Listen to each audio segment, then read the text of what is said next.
So today what have I got to show you without that overhead light being too reflective? We are going to look at the Microsoft Lumia 650. Now this is a wee bit of a bargain, but of course it comes with a couple of caveats. So what is the Microsoft Lumia 650? Well, first of all, I got this one from eBay. It was, if you can see the logo here, I'll try and get it in focus. This was a unlocked Cricket phone, so obviously it did come with a contract at some point. This I got brand new in a box, unlocked Cricket, and it was $60. So yeah, I mean, for that price it was worth the punt. Now originally it came with Windows 8.1.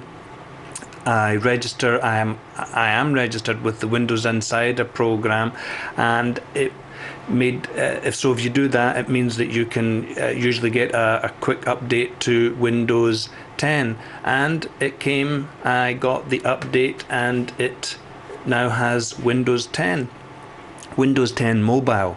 So let me just get the specs out of the way. First of all, this is a 5-inch 720p AMOLED screen. It's very nice. It might not be full HD, but it's very nice. 720. It has a Qualcomm quad-core processor at 1.3 gigahertz.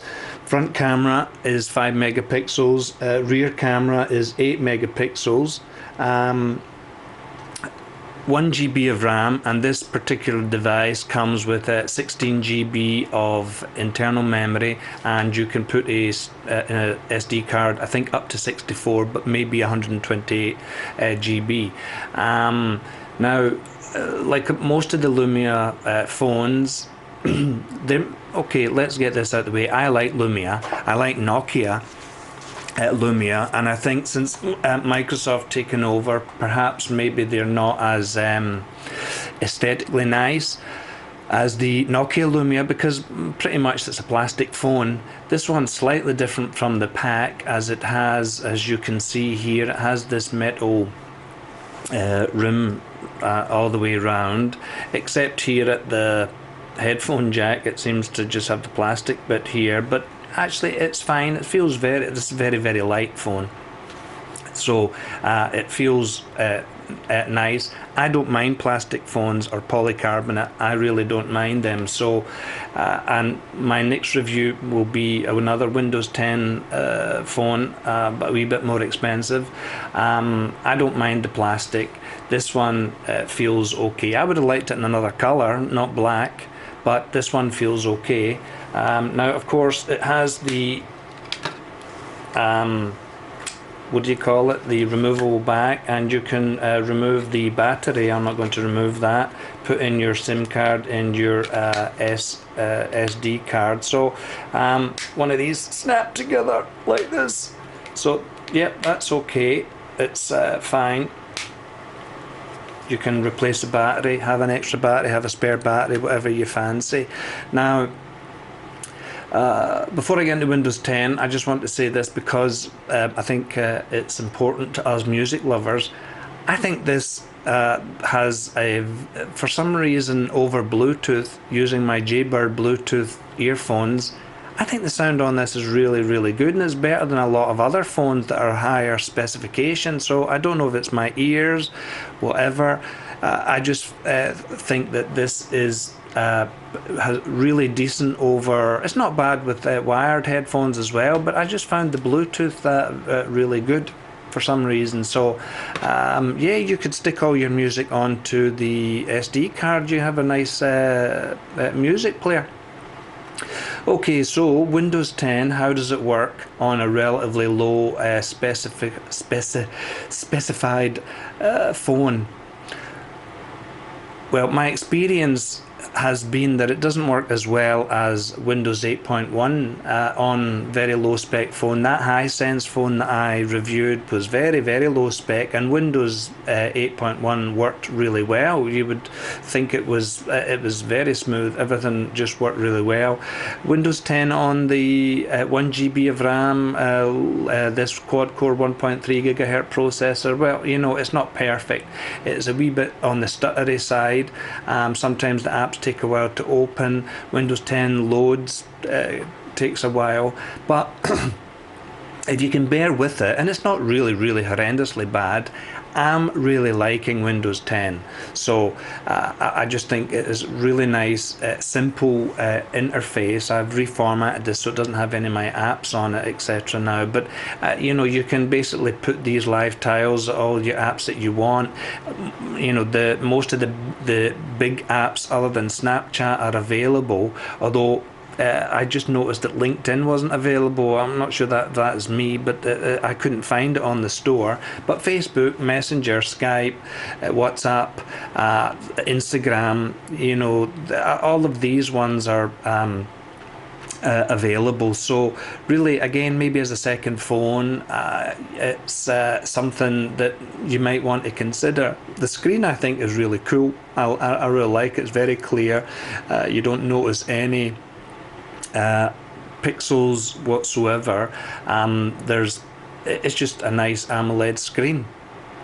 Now I don't have it connected to the internet, but I'm just trying to flick through here just to show you that for the most part it's not bad opening up. I mean, you'll see here, this is when it's loading, but it is really not too bad. Let's go here and see. You know, generally, if you keep it light, the app's light, it's not that bad at all. And if you're paying $60, well, you know, it's a bargain, really. The camera, okay, 5 megapixels in the front, it's fine.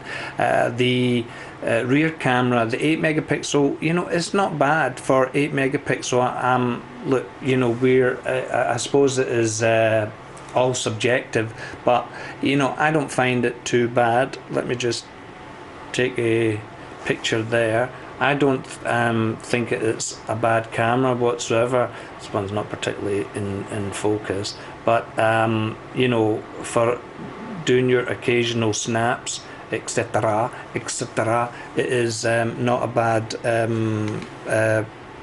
camera at all. So what else is of benefit? Well, you know, you get the Windows, Microsoft Office apps. Unfortunately, this phone does not come with Microsoft Continuum, which is the you know, you can use your phone to connect to an external monitor, and basically you have like a mini PC with a desktop, and it runs Windows Office, etc., and other apps. This natively doesn't have it, but I did read that there is a hack that you can do that will give you the option to have continuum on any Windows 10 phone. So and you can just Google it. It's you know, I don't know if that's of interest, but for me it is, but not necessarily with this one. This one is getting ready to be sold, I hope. But you know, definitely for some people. What else can I say about the Windows 10 experience? Look, you know, most people are Android or iOS, but the thing about or the latest thing about Microsoft is that they're working on this universal apps, which means that all the apps will be able to work across all the different platforms. So universal app for, say, Facebook on the phone will work on your tablet, will work on your laptop, PC, etc. So in theory there should be more apps getting developed that are of a universal nature. So you know, that might be definitely something of interest, and especially now that Microsoft have released Windows 10S, I think it is called, which is going to go up against, it's going to be a competitor against the likes of Google Chromebooks. So it's a lighter version of Windows 10, which you'll be able to use these universal apps. So these universal apps should be able to be used across various different platforms. So the idea is decent, I think. Whether they will execute it well, who knows? They've really not done particularly well on the old mobile front, Microsoft, and even on the tablet front. For a company with all these billions, I have no idea why not, because they have smart people. It's just a mystery. But maybe this universal apps thing and the Windows S thing is the way to go. So for me, I'm using another Windows phone as my daily phone, which I will review probably in a week or two, and I'm really enjoying it. Don't get me wrong, I have my tablet, my Android tablet that I'm using for various apps, and also I'm just waiting actually. I ordered a new Android phone as well, so I'll be using both, probably one for work, one for rest and play. But really, for $60, this is a nice phone, very simple to set up. I could see you using it, as I say, for business, not for pleasure so much. Or if you were buying it for somebody who wasn't really into their gadgets, you could really set this up very easily and just show them with these live tiles, phone, internet, photos. Really, that would be very, very simple thing for people to use, and you can you can remove the live tiles and pin everything to the start that you want to use. So, I don't think Windows 10 is mobile, or Windows 10 phone is completely dead, but it might be being resurrected, or this might be the death throes. I don't know, but I'm enjoying it. So, and I really just wanted to share it with you. Just mention again about the Bluetooth and the music. I just thought it sounded really good. And with my RHA wired headphones, yeah, it sounded decent. They have an equalizer that is within the settings, and you can fiddle about a wee bit, gives you a bit of choice in how you like to listen, if it's more bass, or I prefer a bit more treble. So I just thought that the Bluetooth for some reason sounded really good. So that's it. I just wanted to share that with you. The Microsoft Lumia 650 unlocked cricket phone you can get for around $60 to $80. It's definitely under $100 on eBay. Is it worth a punt? Yeah, I think so. So, the usual, any questions or comments or whatever, just leave them at the bottom, and I will do my best to answer them in a timely manner. So, thanks for watching. Bye.